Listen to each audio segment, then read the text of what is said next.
న్యాయం చేయండి అయ్యా.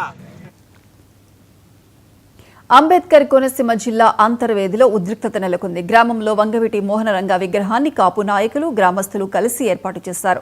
విగ్రహ ఏర్పాటు మీద మరో సామాజిక వర్గానికి చెందిన వారు తీవ్ర అభ్యంతరం వ్యక్తం చేశారు. అనుమతులు లేవంటూ పోలీసులు విగ్రహాన్ని తొలగించడంతో ఉద్రిక్తత మరింత తీవ్రతరమైంది.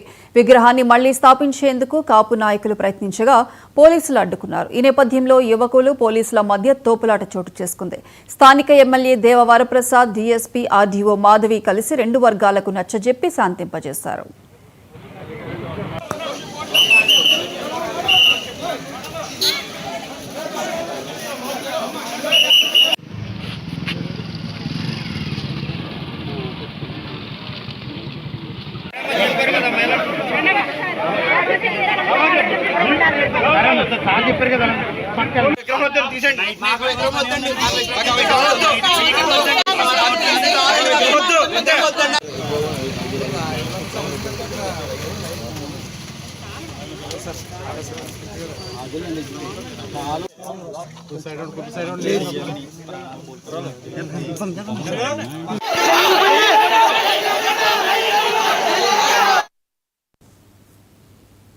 నిర్మల్ జిల్లా కడెం మండలంలోని ధర్మరాజు